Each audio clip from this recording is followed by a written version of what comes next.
dawladda ku soo dhawaada wararkii ugu dambeeyay ee Soomaaliya mahasalaad oo bannaan ka soo dhigay qorshe uu damacsanaa gudoomiyaha golaha shacabka kulankii golaha shacabka oo lagu kala dareeray ee buuqariyay shirweyne gaar ah oo madaxda maamul goboleedyada ugu furmay Muqdisho Cabdiraxmaan Cabshakuur oo ka hadlay fikirka ugu dambeeyay ee farmaajo dawladda Soomaaliya oo jawaab ka bixisay go'aanka Kenya taliyaha booliiska Soomaaliya oo dalab u gudbiyay dawladda UK shiinaha oo qoraal ay soo daawacday ku sheegtay mar kale inay taageersan tahay go'aanka doorashooyinka dalka ee Soomaaliya walax qasaare geystay oo ka dhacay Muqdisho sidoo kale waxaad maqli doontaan wararkii ugu dambeeyay ee wakaaladaha caalamka doorashooyinka Soomaaliya ay ka qorayaan haddii aynu ku bilowno xildhibaan Mahad Maxamed Salaad oo kamid ah xildhibaanada golaha shacabka waqtigiisu dhamaaday ee aad ku diidan madaxweynaha muddo-xileedkiisu dhamaaday Maxamed Cabdilaahi Farmaajo ayaa ka dhawaajiyay qorshe uu damacsanaa gudoomiyaha golaha shacabka Maxamed Mursal Sheekh Cabdiraxmaan Mahad Maxamed Salaad oo kamid ah xildhibaanada baarlamaanka ee maanta xaadiray kulankii baaqday ee buuqahriyay ayaa bartiisa Facebook ku soo daawacay saddex arrimood oo uu damacsanaa Maxamed Mursal isla markaana uu la wadaagay qaar kamid ah xildhibaanada oo u tagay inta uusan soo galin xarunta golaha shacabka baarlamaanka Soomaaliya Mahad Salaad waxa uu sidoo kale ku baaqay in hurdada laga kaco isla markaana farmaajo yahay balaayo hagoogsan sida uu hadalku dhigay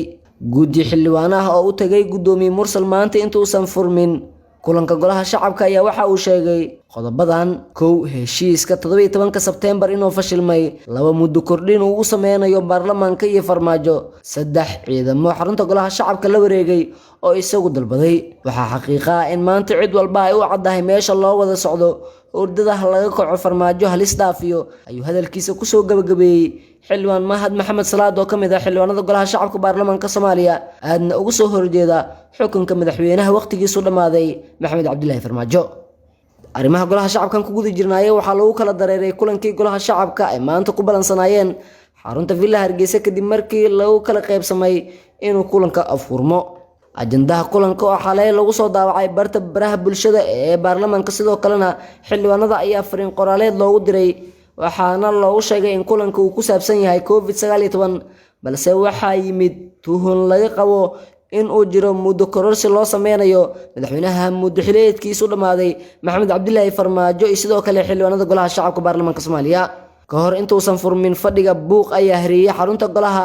waxaana jiray buuq badan sida laga arkayay muuqaalada laga baahiyay warbaahinta gaarka loo leeyahay sidoo kalena qaar kamid ah xildhibaanada mucaaradka ayaa diiday inay saxiixaan buugga lagu xaadiriyo xildhibaanada baarlamaanka Soomaaliya qaar kamid ah xildhibaanada ayaa lagu eedeeyay inay sameeyeen qalalaaso isla markaana is-hor istaag ay ku sameeyeen in uu kala fadhiga furmo iyadoo gudoomiyaha golaha shacabka ee waqtigiisu dhamaaday uu sheegay in la soo gudbiyo liiska xildhibaanada kiciyay buuqa si loogu qaado tilaabo sharciga waafaqsan waxaana kulankii maanta uu noqday mid uu buuqariyay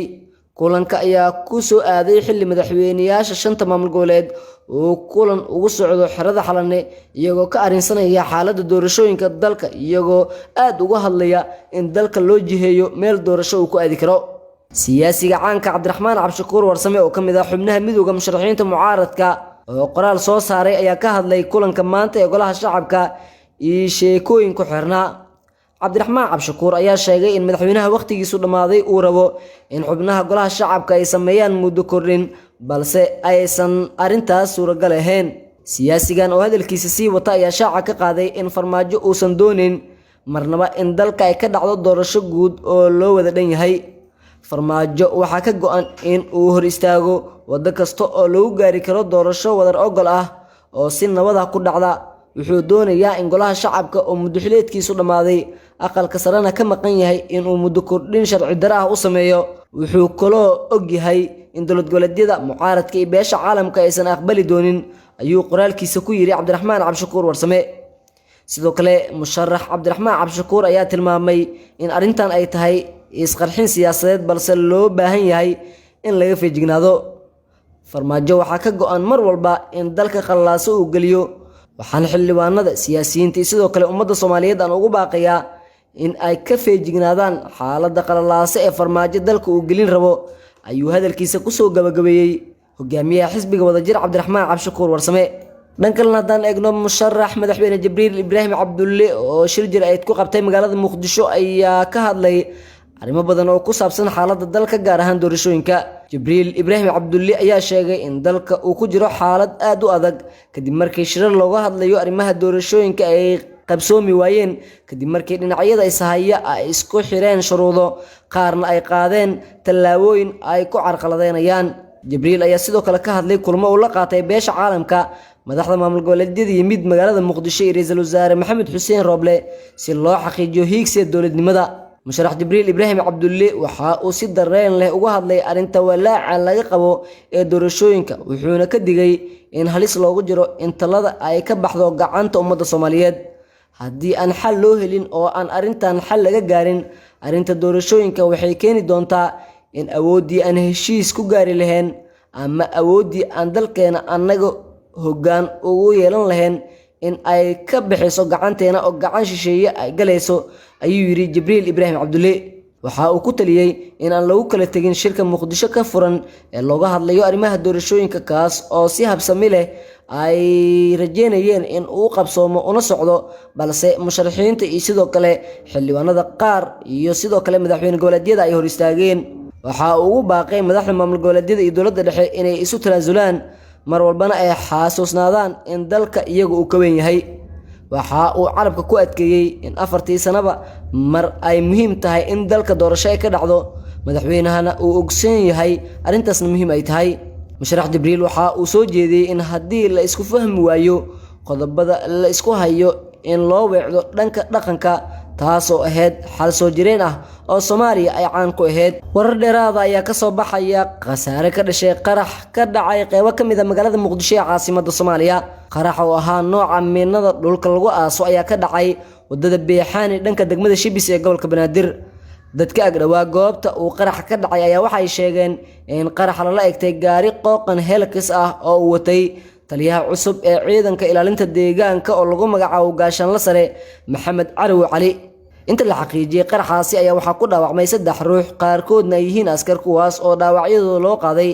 isbitaalada ku yaala magaalada Muqdisho. Sidoo kale waxaa goobta gaaray ciidamo ka tirsan booliiska Soomaaliya oo howlgal kooban ka sameeyay halkaas, balse ma jirto wax faahfaahin ah oo ay bixiyeen. Muddooyinkii dambe ayaa waxaa magaalada Muqdisho ee caasimadda Soomaaliya ka dhacay falal amni darro ah sida dilal, qaraxyo iyo dhac habeenkii dadka shacabka loo geysto. wararkii ugu dambeeyay Soomaaliya ka guda jirnaa daawadayaal wasiirka wasaaradda warfaafinta xukuumadda Soomaaliya Cismaan Abuukar Dube oo la hadlay BBC-da ayaa jawaab ka bixiyay go'aan ay Kenya ku xirayso xorriyaha qaxootiga Dadaab sidoo kale Kakuma. Dube ayaa shaaciyay in aysan Kenya xiri karin labadaas xero ayna qasab ku soo celin karin qaxootiga Soomaaliyeed oo tilmaamay inay ku joogaan sharci caalami ah.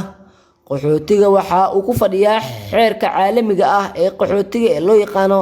Geneva Convention. marka sidaas darteed Kenya xaq uma lahan in ay si qasab ah ku celiso qaxootiga ayuu wareysi u siiyay BBC-da wasiirka wasaaradda warfaafinta xukuumadda Soomaaliya Cismaan Abuukar Dube. sidoo kale waxa uu tilmaamay in Kenya ay siyaasadeynayso arrimaha bini'aadanimada isla markaana ay wado argoosi sidoo hadalku u dhigay.